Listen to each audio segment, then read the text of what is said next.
ሰላም የስማርት ኢትዮጵያ ዩቲዩብ ቪዲዮ ተከታታዮች እንዴት አላችሁ? እንዴት ቆያችሁልኝ? እኔ በጣም ደህና ነኝ።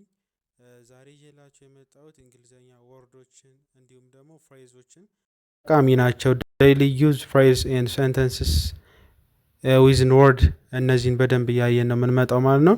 ከዚህ በፊት የሰራሁላችሁ በፐርሰናል ፕሮናውኖች እንዴት አድርገን ሴንተንሶችን ማየት እንደምንችል እንዴት አድርገን ማንበብ እንደምንችል ለቅቄላችሁ ነበር። ከኋላ ተመልሳችሁ ማየት ትችላላችሁ። ዛሬ ደግሞ ዳይሊ ዩዝ ፍሬዝስ ኤንድ ወርድስ ነው ማሳያችሁ። በደንብ ተከታተሉኝ። ልዩ ገዛ የምትፈልጉ ልጆች በውስጥ አናግሩኝ። እንዲሁም ደግሞ ለዚህ ዩቲዩብ ቻናል አዲስ ከሆናችሁ ሰብስክራይብ ማድረጋችሁን አትርሱ።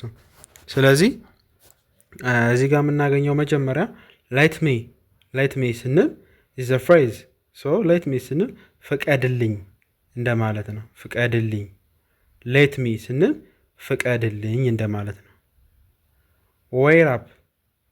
ዌይት አፕ ጠብቀኝ።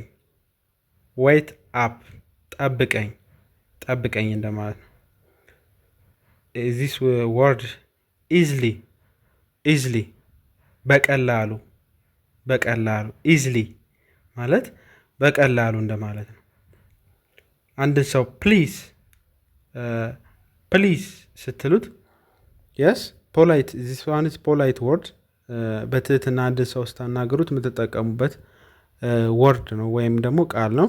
ሶ ፕሊዝ ትላላችሁ እባክህ እንደማለት ነው። እባክህ እንደዚህ አድርግልኝ፣ ፕሊዝ ጊቭ ሚ የሆነ ነገር ስጠኝ፣ ፕሊዝ ቴክ ኬር፣ ፕሊዝ በፈለግንበት አይነት መጠቀም እንችላለን። ትርጉሙ እባክህ እንደማለት ነው። ኤክስፔክት ማለት መጠበቅ ማለት ነው። መጠበቅ ኤክስፔክት ስንል መጠበቅ። ኢሞሽን ስንል ስሜት እንደማለት ነው። ስሜት ኢሞሽንህን ተቆጣጠር ይባላል። ወይም ደግሞ ኢሞሽንን አስተካክል፣ ስሜትህን ተቆጣጠር፣ ረጋ በል፣ አትናደድ። በዛ መንገድ ነው። ስለዚህ ኢሞሽን ስንል ስሜት ጋር የተያያዘ ነገር ነው። ስሜትህን ተቆጣጠር ወይም ስሜትህን የፈለገን ማለት እንችላለን ማለት ነው። ኢሞሽን ማለት ስሜት ማለት ነው። በመቀጠል ደግሞ ሻውሚ ስንል this one is a phrase ምን ማለት ነው? አሳየኝ።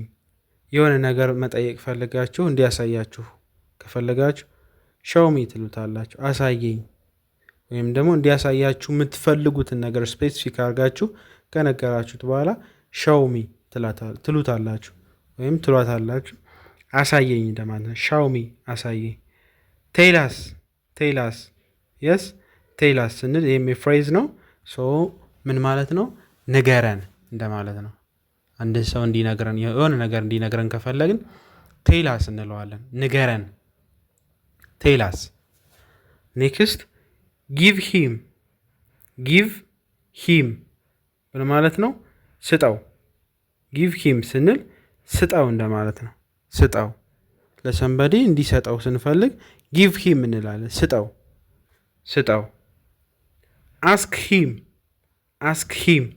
አስክ ሂም ስንል ደግሞ ምን ማለታችን ነው? አስክ ሂም ስንል ጠይቀው እንደማለት ነው። አንድን ሰው የሆነ መጠየቅ የምንፈልገው ነገር ሲኖር የሆነ አካል ያን ሰውዬ እንድንጠይቀው የሚፈልገው ነገር አለ ካለ ምን ብለን እንናገራለን? አስክ ሂም ጠይቀው እንደማለት ነው። ሄልፕ አስ እኛንም ስለሚያጠቃልለን አስ ስንል እኛም አለንበት ማለት ነው። እርዳን እንደማለት ነው። እርዳን ይሄንን ይመስላል ማለት ነው። በደንብ እየጻፋችሁ ተለማመዱ። ለዚህ ዩቲዩብ ቻናል አዲስ ከሆናችሁ ሰብስክራይብ አድርጉ። በግል መማር የምትፈልጉ ደግሞ በስልክ ቁጥሬ ደውሉልኝ። እሺ